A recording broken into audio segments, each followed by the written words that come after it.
sometimes you could be in one season that prepares you for the next season. And if you follow any of my story, I talk about the fact that I'm a playwright and TV writer and also was a stay at home mom.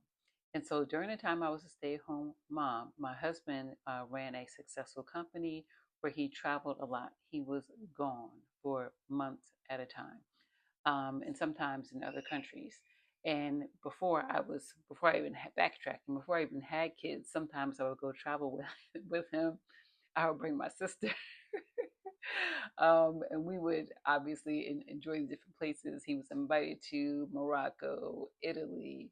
We went to Budapest one year. Like, just we had a chance to stamp our passport.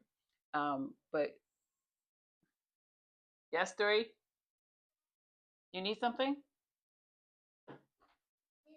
You need something? Sorry, I gave my kids some some Oreos, so they could not come in here for a minute. But anyhow, they still came in here. But yeah, so I was saying that I got a chance to travel with him. But back to when I was a stay-at-home mom. So when I was a stay-at-home mom, because he was gone for months at a time, I knew, understood the feeling of not having help. And even at that point, most people would say to me like, "Oh my God, that's crazy. There is no way. There's no way that I could ever do that. You know, be at home with a baby, then toddler. You know, she stopped. She was in preschool when he got sick, so she was 3. Um, and so they're like, "There's no way. There is absolutely no way I could do those things."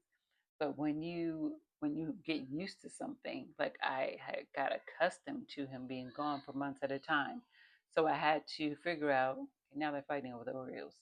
I had to figure out, how to make my day work, how to still be creative, how to still apply for things. Story, what's going on? How to still apply for things, how to still apply for commissions and grants and all those things, which most of it meant me staying up super late at night, to get things done. But nevertheless, I became accustomed to it because that's what I knew. That's what I was existing in. Fast forward to when he got sick, it was a different experience, because he was now in the house. He was physically present, but not himself and not 100%, obviously, because he was dealing with some health issues. And so it was still very much okay parenting alone. And it's a shocking experience sometimes when you have to, you know, one, work, and then you have to go to all the activities and take them to all the activities and do all the cooking and all those things. It's a lot of weight on your shoulders. It's a lot of weight on my shoulders, dealing with that. And even last year, my niece came here to visit a year ago, and she came for Thanksgiving to help because we had a really big Thanksgiving last year. And she was like, "Anything, okay? Let me know what you need. Okay, go sit down. Go sit down." Like, oh my God, there's no way you can do all this stuff. Like, and she was like sincerely like so worried. And she's an artist. She's a poet. She's actually in Iceland right now, traveling and doing. She's speaking somewhere, doing poetry. And so she also like constantly reaches out to me like, "Okay, are you writing something today? What are you doing? Okay, let me know when I can come there and help with the kids." Like, she's highly, highly concerned that, I don't particularly have a balance. But one of the things that I realized through the season when I was a stay at home mom, fast forward to when he was at the height of dealing with his health issues, is that being a stay at home mom while he was traveling prepared me for the season when he was home and not feeling well, because I had already been doing those things. I had already been making all the meals and doing all the rides to school and going to all the activities by myself. I was already in that space and doing those things. Where for someone else, they probably would have been like, "Oh my God, there is no way." If you were used to from day one coming home with your child and having help out the gate, I'm sure you would be shocked. Like, there's no way I can do this. But if you hadn't had that experience, and my husband, then my daughter was like 3.5 weeks when he first left to go back to work. Like, it was soon, soon. And that's my first time being a parent. And let me tell you, I was in shock. Like, I was in shock, like, oh my God, this is a lot. Like the crying, like she was crying all the time, like crying all the time. I'm like, what is wrong? Like, what is the problem? But yeah, that season prepared me for when he was actually home, but still, he wasn't physically, he was physically there, but not able to participate, not able to do things, not able to go out with us, not able to go on trips with us, not able to, and sometimes he still, I mean, he's doing better, but sometimes he still can't go on trips with us. And so I got accustomed to doing those things by myself and I made it work.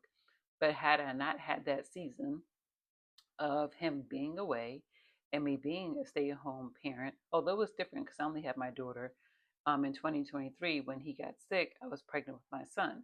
And so now I had two kids and, trying to balance and trying to, figure out, okay, how can I make this work? And some days were hard. Like some days I was just like, God, like what's going on? Like where you at? Like where's the help?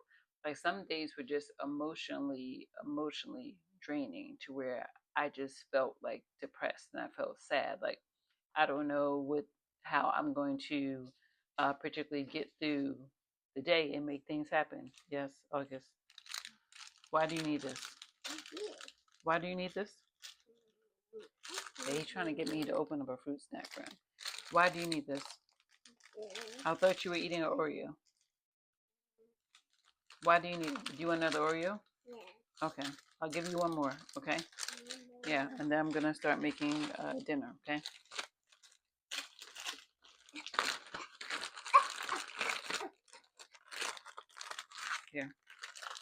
Here. Yeah. You give this is one for you and give this one a story. Okay? Okay? Give the other one a story, okay?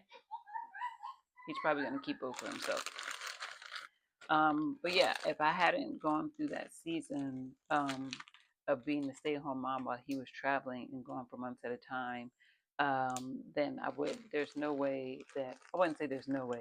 It would have been even more difficult for me to process and to do the things that I got through, when he was here. And sometimes we can, I don't want to say regret or like hate the season. Like, sometimes you just want a break. Sometimes you just want to be like, oh my gosh, like I just want to go to a restaurant by myself and sit down and eat, or I just want to go, to the store by myself. Like just things that sometimes even if your parent, even if your spouse rather does not travel, sometimes you just want to go do things by yourself. When he was traveling, I could not go do things by myself. I think I mentioned before that I did have a sitter who came sporadically. She would come, this COVID was going on, so she would come maybe for like half the day. I don't know if it was like 7 or 8 to like noon or something like that. And she would come, and while she was here, I would write. That was my time to be creative, my time to get some things done, my time just to do some cleaning or whatever it was. Most of the time, I try to focus on creative stuff.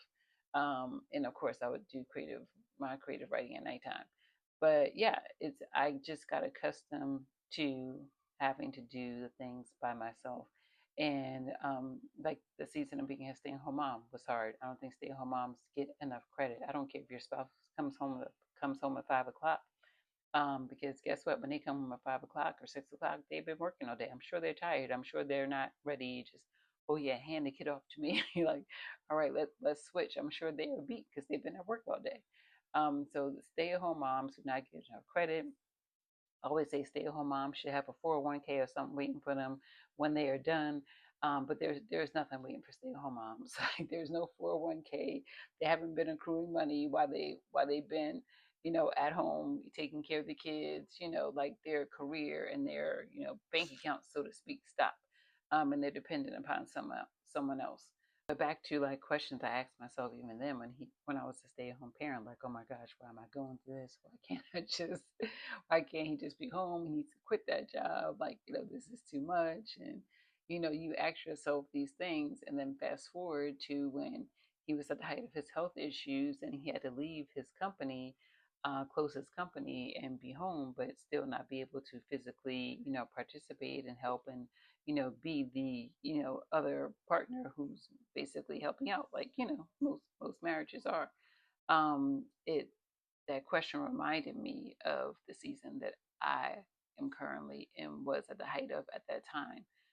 That's why I went through it, to train me for what was to come, to train me for the fact that I would be doing this again. And that was like having, I wouldn't say training wheels, but maybe like training wheels. That was having, my daughter was having the training wheels on. When my son came into the picture and there was two of them, the training wheels was off, and it's like, okay, I gotta steer this bike without. I gotta keep my hands on the handles. I gotta figure out the brakes. I gotta steer this thing. I cannot let go. And at least I had a little bit of training. At least I had something that taught me like what this could feel like, what this would be like.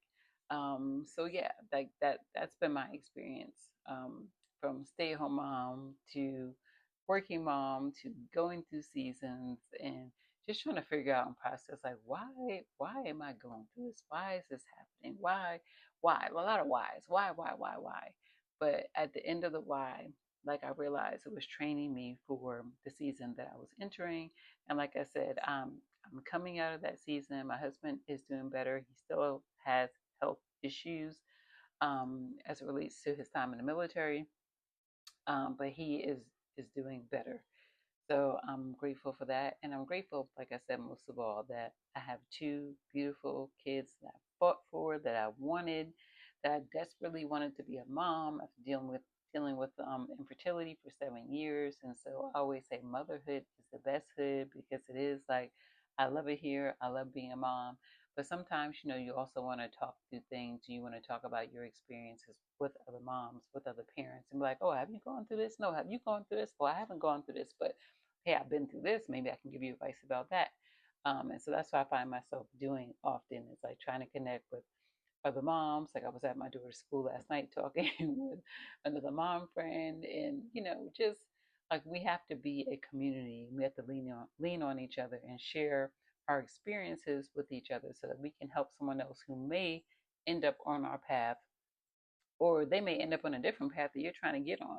Like, I'm on the path to success.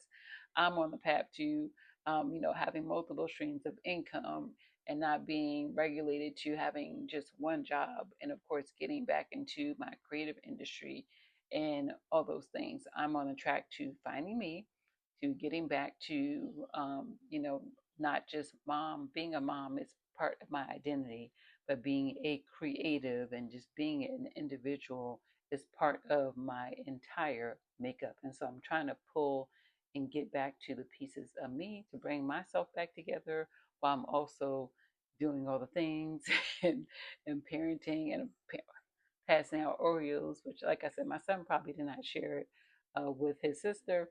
So I'm going to go in there in a second to check. But I'd love to hear about the seasons that you've been through, what you had to weather, what storms you faced, and how you came out of it, and what trained you, what training wheels that you have on before you, got into another season that you felt like prepared you for that season.